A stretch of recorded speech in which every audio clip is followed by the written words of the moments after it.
Let the world hear his word. நாம் தேவனுடைய பிள்ளைகளாய் இருக்கிறோம் என்று ஆவியானவர் தாமே நம்முடைய ஆவியுடனே கூட சாட்சி கொடுக்கிறார். ரோமர் 8:16 12 வயது மதிக்கத்தக்க சிறுவன் ஒருவன் சுவிசேஷ கூட்டங்களுக்கு சென்று இயேசுவை ஏற்றுக்கொண்டு ரட்சிக்கப்பட்டான். இதை அறிந்த அவனுடைய நண்பர்களில் ஒருவன் அவனிடம், நீ தரிசனம் எதுவும் கண்டாயா என்றான். மற்றொரு நண்பன், இயேசு உன்னோடு பேசுவதை உன் காதால் கேட்டாயா என்றான். தன் நண்பர்கள் கேட்ட அத்தனை கேள்விகளுக்கும் அவன் இல்லை என்றே பதிலளித்தான். அப்படியானால் நீ ரட்சிக்கப்பட்டாய் என்று எப்படி கூறுகிறாய் என்று அவனுடைய நண்பர்கள் அவனிடம் கேட்டனர். அதற்கு அந்த சிறுவன், நாம் தூண்டில் வைத்து மீன் பிடிக்கும்போது மீனை கண்ணால் பார்க்க முடியாது, மீனின் சத்தத்தையும் நம் காதால் கேட்க முடியாது.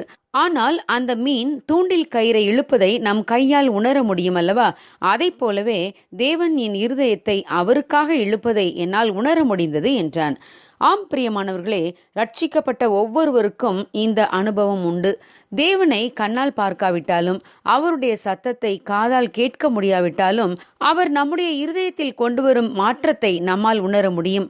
ஒரு மனிதனுடைய உள்ளத்திற்குள் இயேசு கிறிஸ்து வந்தவுடன் அந்த மனிதன் தான் ஒரு பாவி என்று உணர்கிறான். யாரும் அவனை சுட்டி காட்டாமலேயே தன் பாவங்களுக்காக மனஸ்தாபப்பட்டு தேவனிடம் கண்ணீரோடு மன்னிப்புக்காக மன்றாடுகிறான்.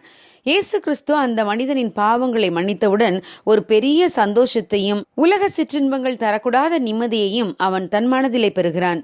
தான் பெற்ற மகிழ்ச்சியை அடக்கி வைக்க முடியாமல் அநேகரோடு பகிர்ந்து கொள்கிறான். சமாரிய ஸ்திரீ பாவமான ஒரு வாழ்க்கை வாழ்ந்தாள்.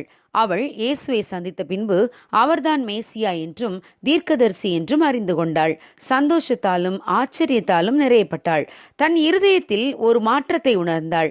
உடனே தன் ஊருக்குள்ளே போய் தன் இருதயத்தில் ஏற்பட்ட சந்தோஷத்தை தன் ஊராருக்கு அறிவித்தாள். அவர்களும் ரட்சிக்கப்பட்டனர். ஆம் பிரியமானவர்களே, நாம் ரட்சிக்கப்பட்டு நம் பாவங்களை இயேசு மன்னித்தால் இனம் புரியாத ஒரு சந்தோஷத்தை நம்மால் நன்றாக உணர முடியும். உள்ளத்தில் இருந்த வெறுமை மாறும், பாரங்கள் நீங்கும், மலையாய் தெரிந்த பாவச்சுமைகள் பனியைப் போல உருகி போய்விடும். தெய்வீக சந்தோஷம் நமக்கு கிடைக்கும். பிரியமானவர்களே, இந்த சந்தோஷத்தை உணர நீங்கள் விரும்புகிறீர்களா? நான் ஒரு பாவி என்று நீங்கள் உங்கள் பாவங்களுக்காக வேதனைப்படுகிறீர்களா? அப்படியானால் இயேசுவே, என் உள்ளத்தில் வாரும், என் பாவங்களை மன்னியும் என்று கேளுங்கள்.